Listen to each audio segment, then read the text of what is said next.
Bonjour à toutes et à tous et bienvenue dans ce nouvel épisode de la Minute Rhumato, le podcast de la Société française de rhumatologie. Aujourd'hui, nous allons aborder un sujet d'actualité en rhumatologie, la place de l'échographie des artères temporales dans la prise en charge de l'artérite à cellules géantes ou ACG. Pour en discuter, j'ai le plaisir d'accueillir le docteur Guillermo Carvajal Alegria, rhumatologue à Tours. Bonjour docteur. Bonjour, merci de m'avoir invité. Docteur, pour commencer, je vous propose de parler de la validation scientifique de l'échographie des artères temporales dans le diagnostic de l'ACG. A-t-on des résultats scientifiques suffisants pour valider son utilisation quotidienne ? En un mot, oui. La première étude sur la place de l'échographie des artères temporales dans le diagnostic de l'ACG a été publiée en 1997 dans le New England Journal of Medicine.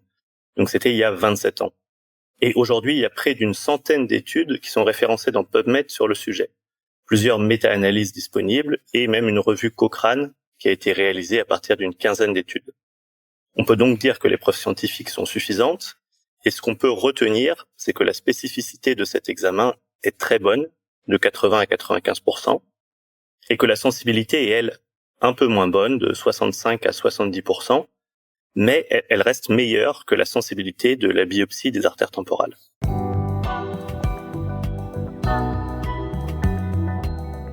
L'échographie des artères temporales est une technique de plus en plus utilisée.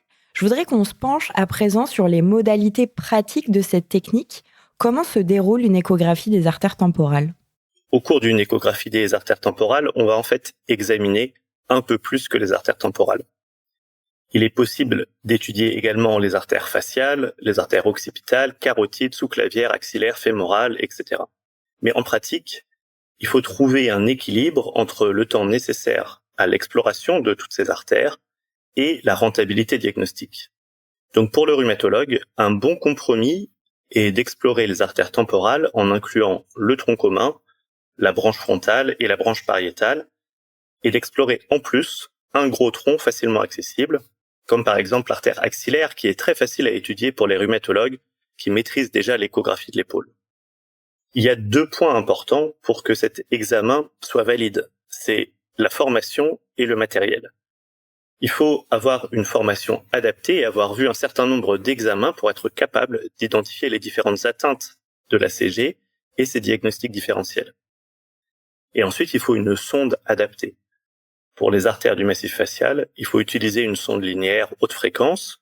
On dit classiquement de 15 à 18 MHz, mais aujourd'hui on a des sondes qui vont même au-delà de 18, parfois jusqu'à 24 MHz, et qui peuvent permettre de très bien voir les artères temporales.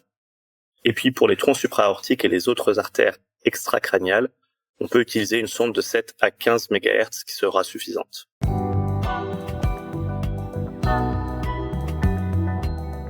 De nombreuses anomalies ont été décrites. Quelles sont celles à prendre en compte en pratique ? En effet, il y a plusieurs anomalies décrites, mais la plus utile, c'est le signe du halo. Ce signe du halo, il est classiquement défini comme un épaississement qui va être homogène, hypoéchogène, circonférentiel et étendu de la paroi de l'artère. Ce halo, il est dans la plupart des cas concentrique, et il est très important de vérifier que cette anomalie soit bien visible à la fois dans le plan transversal et dans le plan longitudinal. Le plus important, et probablement le plus difficile aussi à faire, c'est de différencier un signe du halo d'une plaque d'athérome. Le signe du halo a à lui seul une spécificité qui est très bonne, de 81%, mais s'il est présent des 2 côtés, à gauche et à droite, sa spécificité est alors quasiment de 100%. Un autre très bon signe, c'est l'absence de compressibilité.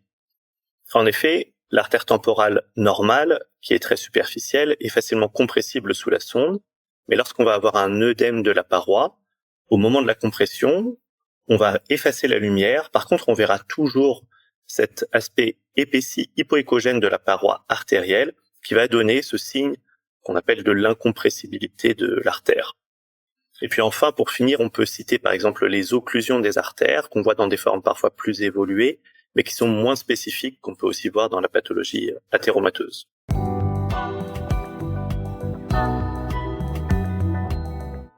Une fois que l'on comprend mieux la validation scientifique et les modalités pratiques, parlons de l'implémentation dans la prise en charge de l'ACG. Comment l'échographie des artères temporales s'intègre-t-elle dans le parcours de soins des patients ? Pour commencer, Les recommandations de Lelar placent clairement l'échographie des artères temporales et des troncs supraortiques comme examen de première intention chez un patient atteint d'ACG. Les raisons pour cela, c'est d'abord son coût qui est faible, ensuite l'absence de caractère invasif en comparaison par exemple à une biopsie d'artère temporale ou à une imagerie injectée, et enfin un faible taux de faux négatifs. Le protocole national de soins, lui, n'établit pas de hiérarchie claire entre les différents examens d'imagerie. Mais pour moi, ce qui est essentiel, c'est que les rhumatologues ont l'expérience de l'échographie et qu'elle peut être réalisée lors de la première consultation ou en première évaluation au cours d'une hospitalisation pour permettre d'orienter rapidement la prise en charge. Pour bien utiliser cet examen, il faut avoir deux notions importantes en tête. La première, c'est que il y a un délai de disparition du signe du halo après le début des corticoïdes. Et on considère en général que ce délai est de 5 jours après la mise sous traitement. Il est donc important de pouvoir réaliser cet examen dès le début de la prise en charge. La deuxième chose, c'est que cet examen est plus performant chez les patients qui ont une forme crâniale de la maladie. Mais l'atteinte des gros troncs, comme les artères axillaires, est un reflet de l'atteinte aortique et peut donc être un point d'appel qui permet d'orienter vers des examens dédiés à la recherche d'une aortite. Il faut ensuite insister sur l'importance d'interpréter les résultats de cet examen au regard des éléments cliniques et biologiques, comme cela est bien souligné dans les recommandations de Lelar, et ce qui place, à mon avis, le rhumatologue clinicien et échographiste dans un rôle primordial pour orienter rapidement la prise en charge de ces patients.